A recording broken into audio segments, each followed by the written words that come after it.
Good kill, good kill. Hey, good kill. On the 4th of January 1989, two Grumman F-14 Tomcats of the United States Navy shot down two Libyan-operated MiG-23s, which the American F-14s believed were attempting to engage them, as had happened 8 years prior during the 1981 Gulf of Sidra incident. The engagement took place over the Mediterranean Sea, about 40 miles north of Tobruk, Libya. In 1973, Libya claimed much of the Gulf of Sidra as its territorial waters, and subsequently declared a line of death, and warned that any American ships or aircraft that crossed it would be met with the full force of the Libyan military. Fighters from American aircraft carriers would routinely fly inside the line of death, as part of the American Navy's Freedom of Navigation operations, designed to prove a commitment to the conventions of international law, which stated that the Gulf of Sidra was in fact a gulf, and therefore the only territorial waters that Libya could claim were those that extended 12 miles off the coast of Libya.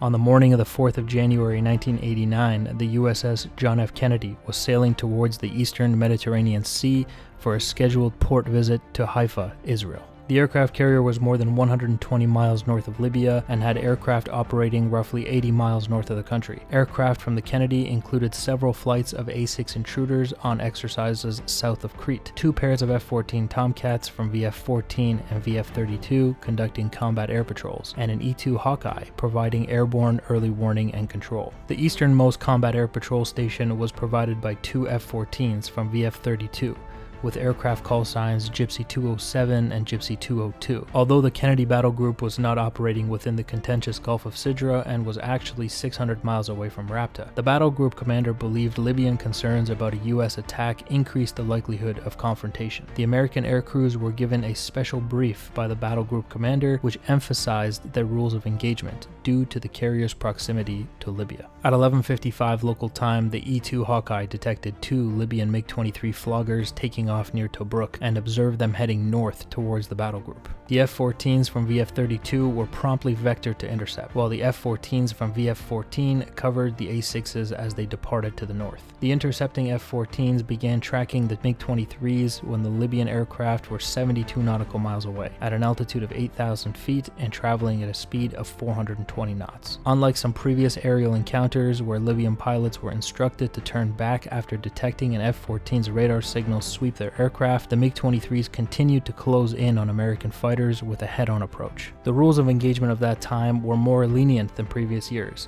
stating that a Libyan aircraft did not have to fire at an American aircraft to be declared hostile, but simply if it had turned towards an American aircraft that had attempted to turn away at least 3 times.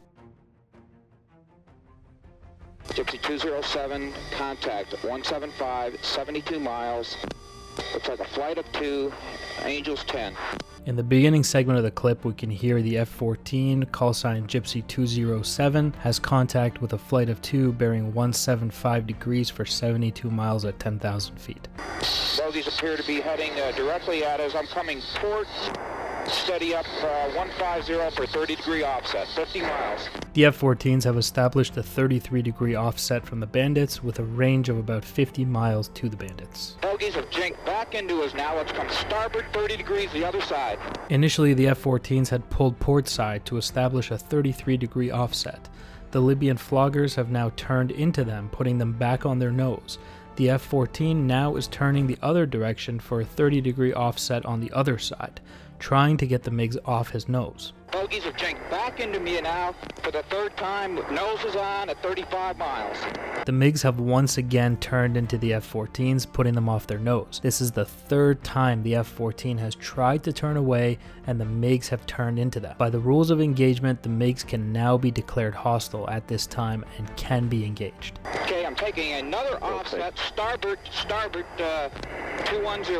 In an attempt to not open fire, the F-14 continues to attempt an offset once again in the other direction, hoping the MiGs will turn away. Bogies jinked back into me for the 4th time. I'm coming back starboard. Serious attempts are being made by the F-14 to give the MiGs every opportunity to turn away and avoid the engagement, but they continue to turn into the F-14s.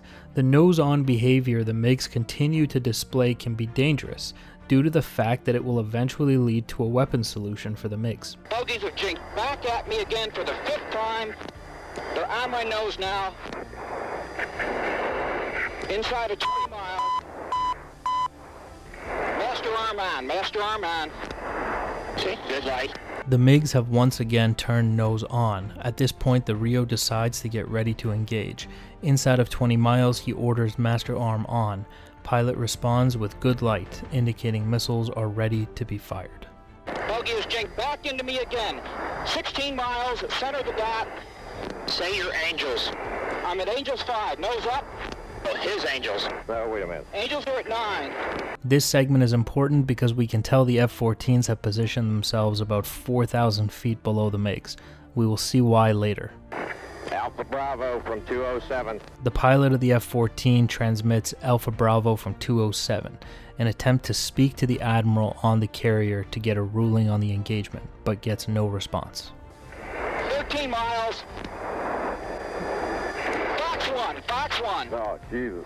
At this range, the F-14s have to fire. Waiting any longer will put them within weapons range of the MiGs. An AIM-7 Sparrow is fired. Good hit on one. Roger that. Good kill. I've got the other one. Select Fox 2. I got Fox 2. Coming hard, stop. So fucking shoot him. I don't got a tone. Got the second one. I got the second one on the nose right now. Hey, I'm high cover on you. Lock him up. Lock him up. Man, shoot him, Fox 2. I can't, I don't have a fucking tone. So what?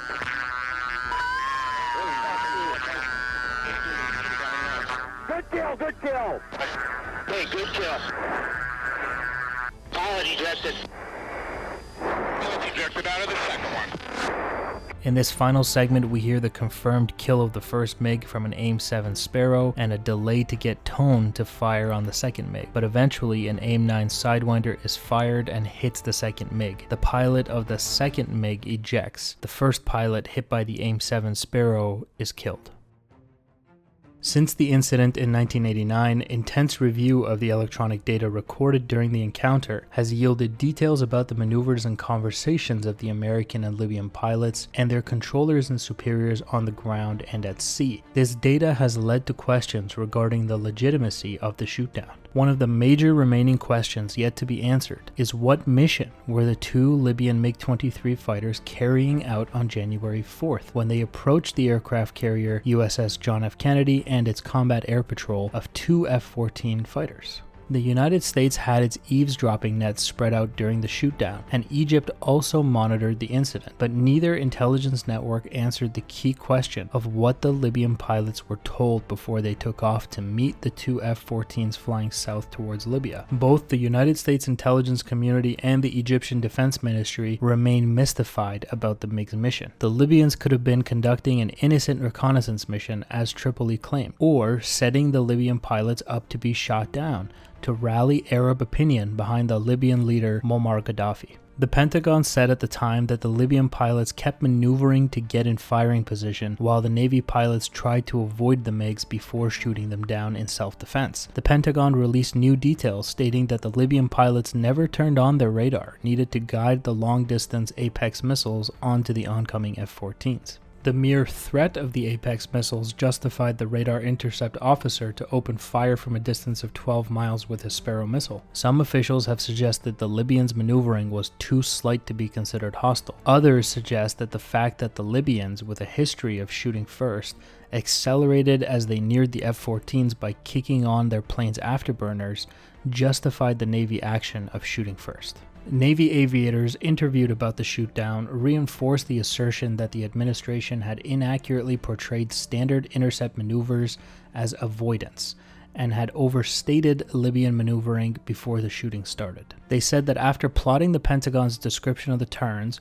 made by the F-14s and MiG-23s and listening to the tape of the F-14 cockpit conversation, they concluded that the Navy pilots in the incident were striving for the standard offset position to one side or the other of the oncoming aircraft. Other naval aviators stated that the F-14s followed standard intercept procedures on January 4th, right up until the Rio of the lead aircraft took the unusual step of firing the first Sparrow radar-guided missile without first consulting with his pilot or a higher authority. In describing the shootdown during a briefing at the time, Pentagon spokesman Dan Howard stressed that the F-14s made 5 avoidance maneuvers. The Navy jets were probably protecting the aircraft carrier, which was steaming 127 miles off the Libyan coast. An unnamed Pentagon official said regarding the rules of engagement for military pilots, quote, "If the pilots had been Russian and done the same thing as the Libyans, they wouldn't have been shot down."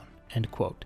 He said US and Soviet fighter pilots have frequently engaged in mock aerial combat after spotting one another and have built up a trust that does not exist between US and Libyan counterparts. During interviews, several Navy officials said they were told the Libyans, quote, "never knew we were there," end quote, until the first Sparrow was launched from 12 miles away. This leads credence to the theory that the MiG-23s were not in the area to engage the F-14s, but were merely on a reconnaissance mission. However, this remains highly controversial. According to those who have read the transcripts from the US eavesdrop net that day in that area, confirmed that the Libyan ground controller sent the MiG-23s toward the F-14s, and late in the intercept track said, quote, "look to the right," end quote. It is not known whether the Libyan pilots did so or what they saw, if anything. Another portion of the communication intercept suggests that the Libyan pilot talking saw the F-14s, but the distance between the F-14s and the MiGs at that moment was so great that it casts doubt on whether he actually did. The intercepts also indicate that at least one of the MiG-23 pilots knew he was painted by an F-14 radar and may have been homing in on it, but the evidence is not conclusive that the pilot saw the F-14s with its eyes before the shooting started. Pentagon spokesman Hoffman said that the Libyan pilots knew where the Americans were, but Navy aviators familiar with the limitations of the one-seater MiG-23 theorized that the Libyans may have indeed been looking and searching for the F-14s, but were also surprised by the Navy fighter. This theory holds a little more water. As heard in the tapes, the F-14s had positioned themselves below the MiGs, forcing the Libyans to try to find them in the radar clutter generated by the ocean, or rely on their distant ground controller. One pilot stated, quote, "the MiG-23 radar is virtually blind looking down like that, and the pilots would have gotten only a few paints or radar detections from the ground controller," end quote. Because surveillance radar does not provide the constant and precise updates of an enemy plane's location, as does a fire control radar, which the Libyans had not turned on. Naval aviators questioned about the incident said the Soviet-built MiG-23, quote, "is a pig. It's virtually blind, especially looking down. All it can do is go fast," end quote. Pilots said the MiG-23 with afterburner operating can accelerate to 950 miles per hour at low altitude, compared to about 650 miles per hour for the F-14 Tomcat. "If the MiG is coming towards the carrier," said one pilot, "you have to worry about him blowing past you.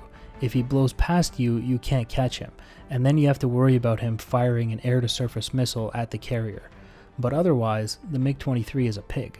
The obligation of Navy pilots tasked with fleet defense is to protect their carrier from hostile action and aircraft. This directive increases the likelihood that they will take preemptive action in uncertain situations like the January encounter. During a debate at the United Nations after the shootdown, Arab representatives accused the United States of an unjustified attack on a harmless reconnaissance flight. Then US Ambassador to the United Nations, Vernon Walters, compared the episode to walking down a dark alley at night and you see a man who has a gun, and you cross the street and he crosses the street. You speed up and he speeds up.